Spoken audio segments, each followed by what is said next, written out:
To our top focus tonight, BJP leader Gopinath Munde is under fire for being a little too candid perhaps about his election expenses. He has been issued a notice by the Election Commission to get back to it in 20 days' time, and we are asking tonight, can election funding be free of black money and within prescribed limits? To discuss that, I am joined by Bhakt Charan Das, Congress spokesperson, Nalin Kohli, BJP leader, Dr. S.Y. Qureshi, former Chief Election Commissioner, and Geeta Luthra, senior advocate with the Supreme Court. I welcome you all to Newsnight. Let me begin with you, Nalin. Since the cat has been set among the pigeons by BJP leader Gopinath Munde, has all this cast a shadow on not just the credibility of Mr. Munde, but also the BJP? Well, I think there are two parts to it. In fact, I was also there at that function where he spoke. He was looking at the larger picture. One is, of course, the specifics about what he has said. The Election Commission has sent him. And so in 2009, there has been constant debates on the issue of criminalization of politics, the use of black money, and other issues. State funding of elections has also been brought up from time to time. Mr. Munde recommended that in the Well, I mean, that's what he raised it. And the question is that, you know, when we are talking of election reform, it's not about saying that it can be this or that. You stir up a discussion, and I think, you know, at the end of the day, it falls onto the government, the Election Commission, political parties, all have to, because at the end of the day, any improvement in the electoral process is only going to strengthen democracy. And we've seen the Election Commission do a tremendous job over the last 20 years in multiple elections. That has indeed triggered a debate, and that debate has been on, in fact, for quite some time. But if he is found guilty by the Election Commission of violating the Representation of People's Act 1951, Rule 19, the Conduct of Election Rules 1961, will the BJP condone it? Well, let me put it in a different way. We are proceeding first what Mr. Munde will reply, and we are making a presumption straight away on what would be the outcome. The reply will come from Mr. Munde's side, and the outcome will be decided. You were present at the function. He definitely said what he said. Actually, if I may also take us and factually say, we really should not go into the realm of the Election Commission and pass judgment how they could look at it. Mr. Das, if this act of omission or commission has happened on the part of Mr. Into by almost every leader in every political party, is it something which is common across political lines and not just limited to one individual? Yes, it is. It is sure that it is not limited to one individual. Whatever the observation the Election Commission is having in the matter of Mr. Munde, according to the findings and the Constitution or the provision, the practice is that you do something and you communicate something. This kind of matters have come many times. We talk of honesty, integrity, and look at something that's. It may happen. It may be there in all political parties. I am giving you present example now. One convicted person is continuing as a minister in Gujarat government today.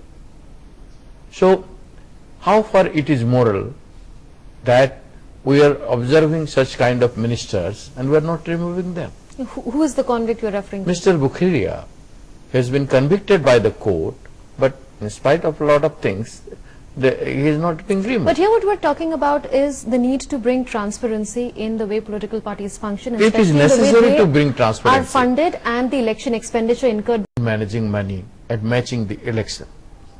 There are several persons working in the field. They must be facing these kind of problems. So to strengthen the democracy, if the state funding of election is there, then I think the political parties' activities and everything would be funded by the government. This cuts across political lines. Would you concede, Mr. Kohli? About the issue of black money, or you're talking about electoral reform? Incidentally, the book that was released that day in the function was about, behind a billion ballots. It's a book on political reform, on election reform. So let's I think you have to see it in that context too. All right. Mr. Qureshi, the two parties, BJP and Congress, are not denying that there is rampant violation of the norms prescribed by the Election Commission, the norms which are there in the Representation of People's Act, the conduct of election rules that we have. Would you also say that there is generally a huge difference between the election expenditure which is accounted for by a candidate and the actual expenditure incurred by a candidate or a political party? First of all, let me explain that the ceiling on expenditure is prescribed by law and not by the Election Commission and these things. Now, state funding is mentioned as a solution to the use of black money. There's a wide, because we are able to enforce expenditure ceiling, we get the accounts in time, but the black money, although we try to catch through our flying squad, through raids here and there, but then black money cannot be really wished away. It's a very, very difficult task. And that is where, the game goes on, the kind of a cat and mouse game which goes to use black money. And I think a national debate which is now going on now should be clinched into electoral reforms, which we have been demanding for a long time. Are you sure, Mr. Qureshi, that the Election Commission has been able to effectively clamp down on the rampant abuse of money power or the use of black money during elections? No, they are. Right, I'll bring you in now, Ms. Luthra. Many suggest there should be state funding of elections. I know Mr. Qureshi is against that view. Certain political parties have favored it. For example, Mr. Munde in that controversial speech said that there should be state funding of elections. Do you think the present laws are adequate? No. Firstly, according to me, there should not be state funding of elections. The fact is that you would, for example, have 10 candidates. There would be 5 independents standing. How would you be determined the equal amount to a political party that is contesting? See, which is a strong, say almost a bi-party system or two-party system where there are 2 major parties in the center or 3 or 4. You may be giving them the same amount, say A, B, C, D parties. But there may be 5 independent candidates. Are you going to give them the same amount of money? How are you going to have accountability of that kind of money? But this can be done in a calibrated manner. Why should it be calibrated? Everyone has an equal chance. If state is funding, then state should give equal. So it's really the center which amends the rules, the election rules, and then makes a ceiling. And that ceiling in a sense is absurd because they're raising the ceiling from 10 lakhs to 16 lakhs for the assembly, and there are probably 8 assemblies or 10 assemblies which form one parliamentary seat, and yet you have 40 which is being raised from 25 to 40 for a parliamentary seat. So obviously it's clearly unrealistic because you're not going to have a member of parliament spend less money per capita or per person. That there should not be state funding of election. Why do you think state funding of election is not a cure to the malaise that exists, the deep rot which is there in the political system? The reason why we oppose that, not for elections but for funding of political parties, so that their dependence on illegal funds, criminal funds, tainted money of all kinds is reduced. But then that will cover election funding as well, Mr. Qureshi, isn't it?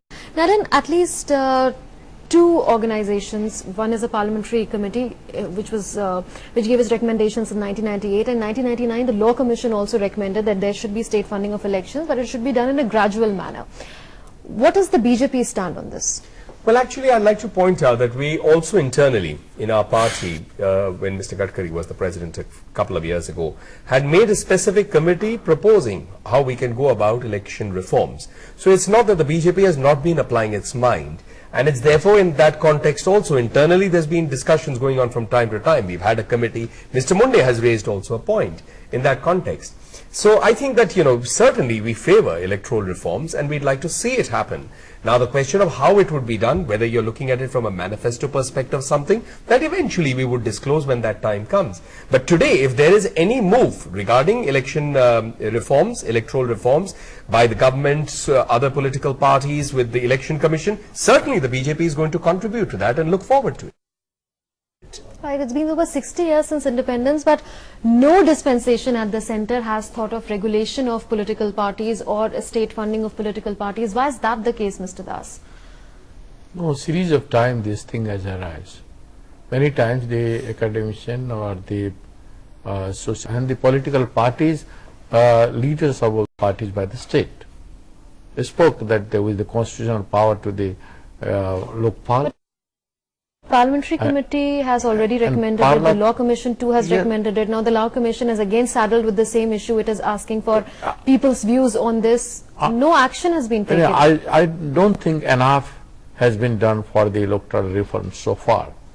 And I think all political parties need in future to indulge in the dialogue with the electoral reforms in a true sense for a long time, for a healthy democracy in the country. I'll give you the last word, Geeta. How can greater transparency be brought about in the way? And so there is no answerability. So I feel, and I've said this perhaps earlier, that perhaps you have something like an election agent over a person. So you have a, say, an accountant over a person, he becomes like his election agent, and therefore the same way as he has to assure that a person follows all other regulations, all expenditure, whatever, has to be kept so tightly. Well, you never know, arranged. candidates in political parties may find ways and means around that as well. They would. I'm just thinking aloud, maybe this could be a possibility. All right, Geeta, thanks so much.